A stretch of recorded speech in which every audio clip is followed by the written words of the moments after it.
दोस्तों, मैं आप लोगों को आज बिहार विशेष सर्वेक्षण से संबंधित स्वघोषणा का प्रपत्र, जिसे प्रपत्र 2,31 कहते हैं, को आसानी से भरने का तरीका बताएंगे।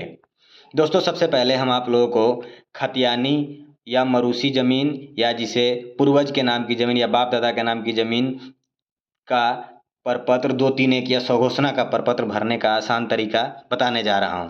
सबसे पहले दोस्तों, इसमें 3 प्रकार के फॉर्म भरे जाएंगे। पहला फॉर्म जो होगा उसको हम बोलेंगे प्रपत्र 2। ये हमारा प्रपत्र 2 है। उसके बाद दोस्तों, अगला जो इसमें प्रपत्र आएगा वो आएगा प्रपत्र 3-1। प्रपत्र 3-1 इसको हम लोग दोस्तों वंशावली का प्रपत्र बोलेंगे। अगला जो प्रपत्र आएगा दोस्तों, ये वंशावली के आधार पर उत्तराधिकारी का दखल का प्रपत्र होता है।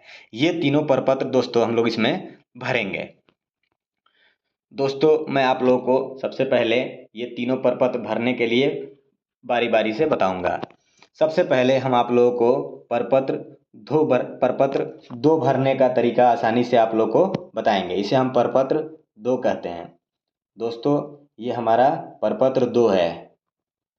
प्रपत्र 2 भरने का तरीका हम आप लोग को बता रहे हैं। दोस्तों, प्रपत्र 2 में सबसे पहले आएंगे तो इसे हम कहते हैं रैयत द्वारा स्वामित्व या धारित भूमि, यानी जो रैयत की जमीन है उसकी स्वघोषणा का प्रपत्र इसे बोलते हैं। ये आपका प्रपत्र 2 होता है। इसका भरने का तरीका मैं बता रहा हूँ। सबसे पहले इसमें राजस्व ग्राम लिखा है, जिसको रेवेन्यू विलेज कहते हैं। आपका जिस राजस्व ग्राम में, यानी जिस मौजा में, यानी जिस रेवेन्यू विलेज में आपका ज़मीन होगा, जैसे एक मैं डिटेल भर रहा हूँ, भेलागुड़ी इनका राजस्व ग्राम है, ये भर दिया। फिर उनके बाद इनका थाना नंबर है 132 थाना नंबर, जिसको आरटी नंबर कहते हैं, भर दिया। फिर इनका हल्का नंबर 6 है, हल्का नंबर भर दिया। फिर इनका पुलिस थाना टेढ़ागाछ है, टेढ़ागाछ भर दिया। फिर इनका अंचल टेढ़ागाछ है, टेढ़ागाछ भर दिया। फिर इनका जिला किशनगंज है, किशनगंज भर दिया। फिर आगे इसमें दोस्तों बोल रहा है रैयत का, दोस्तों आगे इसमें बोल रहा है रैयत का नाम, सहिस्सेदारों का नाम एवं अंश अगर कोई हो सहित एवं पिता का नाम। दोस्तों, इसमें हम आप लोग को बताएंगे कि रैयत के नाम में सबसे पहले हमारे पास अगर खतियानी ज़मीन है, बाप दादा के नाम की ज़मीन है, उसमें अगर हम कोई बंटवारा नहीं किए हैं, अब जैसे इनका हम उदाहरण लेते हैं, इनके पास ये 2 भाई और 1 बहन है। इन लोगों में आपसी कोई बंटवारा नहीं की गई, यानी आपसी कोई सहमति नहीं है, तो इन तीनों के द्वारा एक संयुक्त फार्म भर के प्रपत्र 231 दिया जाएगा, जिसके लिए इन लोगों के नाम से संयुक्त खाता बिहार विशेष सर्वेक्षण नियमावली के अंतर्गत खोली जाएगी। दोस्तों, सबसे पहले हम आपको रैयत का नाम बताते हैं। रैयत का नाम में हम जैसे एक उदाहरण लिए हैं, रामनाथ मंडल, ये बड़े भाई। फिर इनके छोटे भाई सुराई मंडल। फिर इनकी एक बहन है, सिस्टर है आरती कुमारी। ये तीनों का नाम हो गया। अब तीनों के पिताजी का नाम राजू मंडल, पिता का नाम राजू मंडल, जाति कहार हो गए। अब अस्थाई पता में दोस्तों एक चीज़ ध्यान देना है, ये सबसे इम्पोर्टेंट चीज़ है। आपका रेवेन्यू विलेज, यानी कि आपका ज़मीन किसी मौजा में हो सकता है और आपका घर हो सकता है वहाँ नहीं हो, एड्रेस आपका अलग हो, तो आपका जो अस्थाई पता होगा वो आप यहाँ पर फिल कर देंगे, अस्थाई पता। दोस्तों, अब आगे हम आप लोग को बताते हैं, इसमें आगे फिल करना है खाता। दोस्तों, तो आपके खतियान में, यानी आपके पास आप खतियानी ज़मीन भर रहे हैं, तो आपके खतियान में खाता लिखा रहता है, तो खाता इसमें फिल कर देंगे। जैसे इनका खाता 14 है, तो खाता 14 में, अब एक खाता में कई सारे खसरा होते हैं, यानी प्लॉट होते हैं, तो इनका कुल 4 खसरा है जो खतियानी है, मरूसी है। तो पहला खसरा इनका है 132, तो 132 भर दिया इन्होंने। अब 132 का रकबा देखेंगे, यानी कि एरिया जिसको बोलते हैं, तो ये रकबा है 9 डिसमिल। कभी कभी क्या होता है, पराया ज़मीन जो है वो धुरकी या एकड़ या फिर कट्ठा में रहता है, तो उसको हम लोग डिसमिल में कन्वर्ट कर देंगे। लोकेशन या एरिया के हिसाब से कन्वर्जन फार्मूला थोड़ा सा अलग रहता है, उसको चेंज कर लेंगे। अगला इनका दूसरा 14वीं खाता में दूसरा खसरा 135, तो 135 60 डिसमिल का है। 14वीं अगला खसरा इसी में है 143 22 28 डिसमिल का, 28 डिसमिल भर दिए। अगला खसरा 783 1 एकड़ 12 डिसमिल का है। कुल रकबा इनके द्वारा भर दिया गया। अब देखिए 132 9 डिसमिल का है, ये आपका किस्म ज़मीन में आएंगे। अब चौहद्दी में आप लोग कम से कम 2 चौहद्दी प्रत्येक प्लॉट के लिए भर लेंगे, उत्तर और दक्षिण, या उत्तर पश्चिम 2 चौहद्दी आप लोग भर लेंगे, सारे प्लॉट में भर लेंगे। मैं ये चीज़ आप लोग को बता रहा हूँ। ठीक है, सारे प्लॉट का चौहद्दी आप लोग भर लेंगे दोस्तों। उसके बाद हम आपको मकान, ये ज़मीन 132 मकान है तो मकान डाल देंगे। अगर मकान नहीं है, ये धनहर की है तो धनहर डाल देंगे दोस्तों, ये ध्यान देना है। मकान का ज़मीन है तो मकान डाल दिए। फिर 135 इनका मकान का ज़मीन है, मकान डाल दिए। फिर अगला, इसमें ये किसी प्रकार की कोई खेती नहीं करते हैं, ये भीट है तो भीट डाल दिया। फिर अगला धनहर है तो धनहर डाल दिया।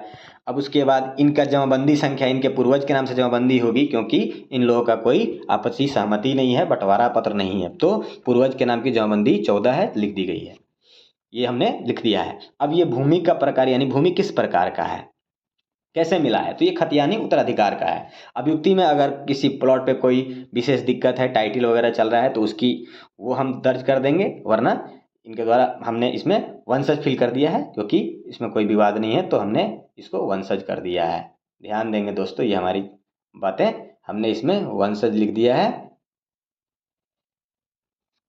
हमने इसमें वंशज लिख दिया है। ठीक है दोस्तों, अब अगला प्रपत्र हम आप लोग को बताने जा रहे हैं, जो हमारा प्रपत्र है, प्रपत्र 3 जिसको कहते हैं वंशावली का प्रपत्र।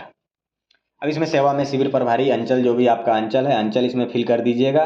अंचल आपका टेढ़ागाछ है, अंचल फिल कर दिए। जिला फिल कर दिएगा नालंदा। अब यहाँ आएंगे इनकी, अब यहाँ आएंगे इनके, इनका जो हमने परिवार वंशावली बताया कि इनका वंशावली जो है, वंशावली आपको बनाना है। वंशावली बनाने के लिए हम आप लोग को सेपरेट एक वीडियो के माध्यम से वंशावली बनाने का तरीका बता देंगे। तो अब इनके ये जो हैं 2 भाई 1 सिस्टर हैं, ये खतियानी रैयत के वंशज हैं। तो इसमें हम देख रहे हैं दोस्तों, रामनाथ मंडल हैं। इसमें क्या है, रामनाथ मंडल हैं। तो दोस्तों रामनाथ मंडल, इसमें हम क्या करेंगे, पहला नाम रामनाथ मंडल, तो रामनाथ मंडल भर देंगे। इनके पिताजी का नाम स्वर्गीय राजू मंडल, स्वर्गीय राजू मंडल यहाँ फिल कर देंगे। फिर अगले भाई सुखाई मंडल, सुखाई मंडल, फिर पिता का नाम सेम डू कर देंगे। फिर आरती कुमारी, फिर पिता का नाम फिल कर देंगे। अब पुत्रियों या पत्नी, तो इसमें अभी हम कुछ फिल नहीं करेंगे, क्योंकि आगे कुछ यदि रहता है पुत्री या पत्नियां, और भी पुत्री होंगे तो पुत्रियां जो भी तो नहीं है तो फिर छोड़ देंगे। आगे इनका निवासी भेलागुड़ी निवासी कर देंगे, ग्राम भेलागुड़ी भेलागुड़ी कर देंगे, पुलिस थाना टेढ़ागाछ कर देंगे, अंचल जो भी है, जिला जो भी है भर देंगे, जाति कहार है, कहार राजवंशी जो भी भर देंगे जाति।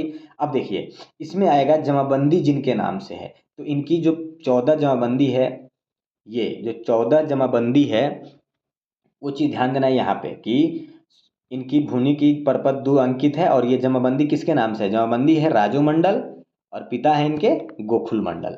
तो राजू मंडल के नाम से बंदी, यहाँ जिनके नाम से जमाबंदी होगी उनके नाम आएगी, और उनके पिताजी के नाम यहाँ आएगी। फिर इनका ग्राम भेलागुड़ी, भेलागुड़ी हमने एक उदाहरण लेके फिर अंचल टेढ़ागाछ है, टेढ़ागाछ भर देंगे, जो भी इनका है वो कंटिन्यू भरते जाएंगे। फिर जमाबंदी 14 है भर देंगे। ये प्रविष्टि है, ये हम लोग को ये भरने की कोई आवश्यकता नहीं है, खतियान में अंकित है, वो दिखा देंगे कि ये लगान का है, ये रेट 5 जो भी रेट फिक्सेशन का है, वो आगे फिर सर्वे के बाद फाइनल होगा। अब इसमें खाता संख्या दे देंगे, इस खाता में जितने प्लॉट है सारे प्लॉट भर देंगे, सारे इकट्ठा रकबा भर देंगे। ये फार्म आपका दोस्तों कंप्लीट हो गया। फिर इसमें नीचे आएंगे तो आपको इसमें शपथ करना है, यानी कि साइन करना है। तो हम यहाँ पर अपना क्या करेंगे, यहाँ पे साइन कर देंगे दोस्तों। ठीक है, अब अगला प्रपत्र हम आप लोग को बताने जा रहे हैं, वंशावली के आधार पर उत्तराधिकार का प्रपत्र। इसको भरने के लिए दोस्तों रैयत का नाम, रैयत के नाम में देखें कि इनकी ये 2 भाई और 1 बहन थे, ये जो खतियानी रैयत के वंशज हैं, तो राजनाथ मंडल, रामनाथ मंडल, सुराई मंडल, आरती कुमारी, जाति कहार लिख दिए। अब देखिए पिता का नाम राजू मंडल है, स्वर्गीय राजू मंडल लिख देंगे, सेम सबका वही पिता का नाम है। अस्थाई पता भेलागुड़ी, भेलागुड़ी आ जाएगा। खाता इनका भर देंगे, फिर खाता 14, फिर खेसरा भर देंगे 132, फिर रकबा भर देंगे, चौहद्दी उत्तर और पश्चिम 2 चौहद्दी भर देना है दोस्तों, ये ध्यान देना है। उसके बाद जमाबंदी लिख दिए, फिर अगला अगला खेसरा लिख देंगे 135, फिर 60 डिसमिल, फिर इसकी चौहद्दी भर देंगे, फिर 143 अगला खेसरा, फिर उसका रकबा भर देंगे, फिर इसकी चौहद्दी उत्तर और पश्चिम 2 चौहद्दी भर देंगे, फिर अगला खसरा लिख देना है और उसका रकबा लिख देना है, और चौहद्दी ध्यान देना है उत्तर और पश्चिम, उत्तर और पश्चिम हम लोग को 2 चौहद्दी भरना है, ध्यान से देना है। ये 2 चौहद्दी हम लोग को भर देना है। और उसके बाद नीचे आएंगे, तो नीचे आने के बाद अब हम किस किस प्रकार का इसमें कागज़ दे रहे हैं, तो जैसे अब जो जमाबंदी है या फिर जो मृत रैयत के नाम से है, तो हम उसके लिए एक मृत्यु की प्रमाण पत्र देंगे, मृत सर्टिफिकेट देंगे। ठीक है, जमाबंदी संख्या की विवरणी देंगे, जो हमारे पास पुराना जिनके नाम से जमाबंदी है। खतियान का नकल यदि अवेलेबल है तो देंगे, नहीं है तो कोई बात नहीं। उसके बाद आवेदनकर्ता के मृतक वारिस होने के संबंध में प्रमाण पत्र यानी कि वंशावली जिसको बोलते हैं, वो एक वंशानामा बना करके देंगे। उसके बाद कार्ड की आधार कार्ड देंगे, आधार कार्ड की छाया पर जितना चीज़ दिए। उसके बाद यहाँ पर साइन कर लेंगे। साइन करने के बाद अपना पूरा साइन कर लेंगे, पूरा पता लिख देंगे। इसके बाद ये पूरा फार्म जो है कंप्लीट हो गया। तो दोस्तों आप लोग को मैंने ये वीडियो परपत 2-3-1 भरना बताया। कैसा लगा मेरा ये वीडियो बताइएगा। इसमें अगर किसी प्रकार की कोई दिक्कत होगी, समस्या होगी तो हमें शेयर करिएगा, कमेंट करिएगा कमेंट बॉक्स में। मैं आप लोग को ज़्यादा से अच्छा वीडियो बना के दूंगा दोस्तों। फिर नेक्स्ट वीडियो लेकर के मैं आऊँगा जो कि परपत 2-3-1 कैसे भरते हैं केवाला के रैयत का, या फिर अगर बंटवारा हो गया रहेगा उसके लिए खतियानी रैयत हैं, अगर उनके वंशज के द्वारा बंटवारा कर लिया गया है तो उसके केस में कैसे भरेंगे, इन सब का मैं डिटेल से फिर अलग अलग एक वीडियो सेपरेट बनाऊँगा। दोस्तों धन्यवाद।